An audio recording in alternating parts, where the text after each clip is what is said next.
Hello everyone, it's Ashwin Rao. In today's video, I am bringing you another makeup to my channel of a really rare Redwing heritage piece of footwear.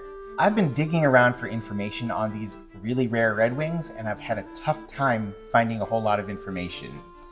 To give you a little bit backstory before I walk through this take on this particular model, Redwing Heritage has a few different lines. They have their Heritage line and their Workwing line, and their Work line of footwear, which actually goes now under the branded of Irish Setter, which are very similar in their patterns, but I think have just a little bit more rugged builds, often have the option for composite or structured toes. They have a different set of styles.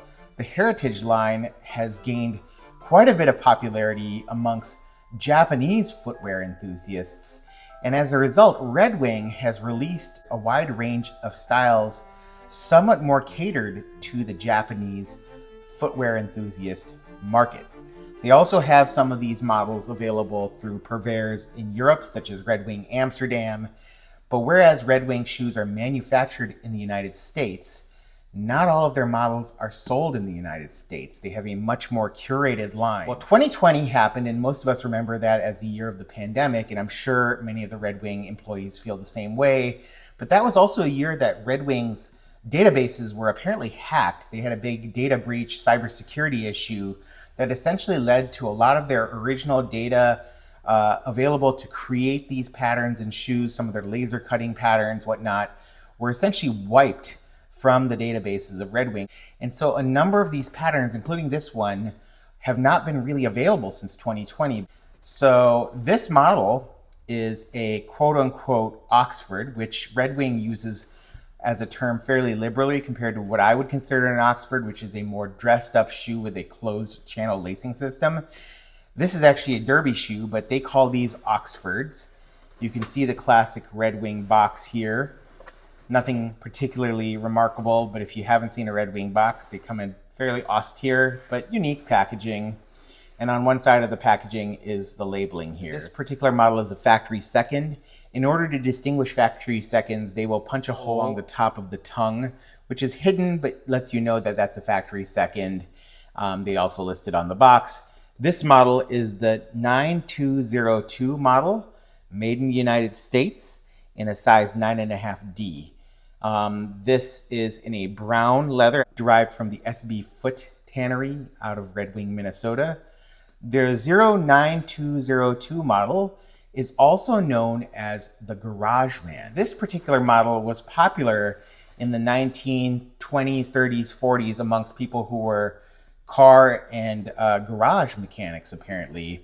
A simple utilitarian shoe that you can see here that Redwing used to develop this inspiration and pattern that underlies the Garageman. So the Garageman is a quote-unquote Oxford, but really is a derby, meaning that it has this open channel lacing system. Redwing's derbies often have 5 eyelets, but this case they have 4 eyelets. I believe that the other model that I've seen that has 4 eyelets is their Foreman Oxford, which is a beautiful plain toe Oxford. This is a very similar model, made up of essentially 3 pieces of leather, one that forms the front part of the shoe, including the vamp. You see this triple stitch here, which really represents the Garageman style that continues into this triple stitch along the side paneling here and here. A nice clean design, but this is obviously all one single piece of leather with this decorative stitching, characteristic of shoes of that time. I've seen a few of those styles in vintage shoe forums and sale sites. So similar, yet Redwing's own take on this model. And then simply 2 panels along the side with a heel stiffener underlying those panels back here, but not stitched to create a pattern. So really 3 pieces of leather and then a 4th to create this tongue. They have this 360-degree Goodyear welt that you can see, and the welt has no supporting midsole. There's just simply the outsole, which is this oil-resisting compound. It feels like a rubberized compound.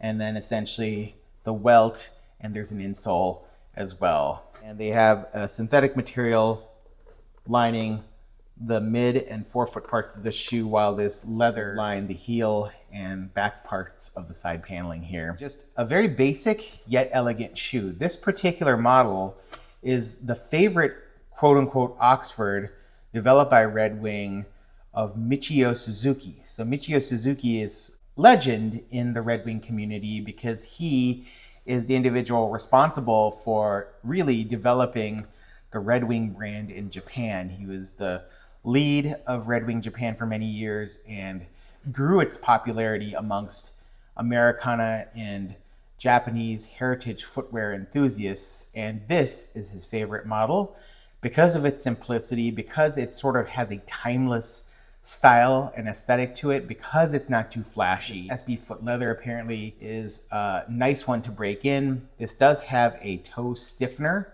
in it. I believe that's probably a Celastic toe stiffener and heel stiffener, so it's not going to collapse like your flat box models, but it still should have some character develop over time that I've seen from models that have been worn. It seems like the SB foot leathers, when worn regularly, actually do develop quite the nice patina over time. And Dr. Soul has a article on Michio Suzuki and his favorite pairs that shows his pair of very well-worn, rare-ish Redwings. So if you are into minimalist Goodyear welted footwear and are not trying too hard in your journey, but yes, you want to have your own style and interests that define you, this is a good way to do it.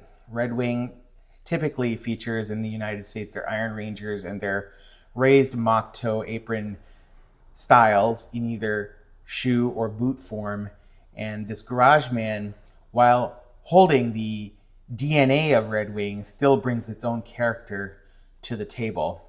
It has a rounded last, you can see here, with a somewhat squared off profile when viewed from the side and front, but that gives it a little bit more of a casual workwear style look.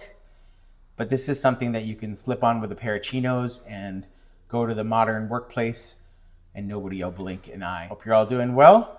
This is Ashwin Rao. I'll catch you at the next video. Bye-bye.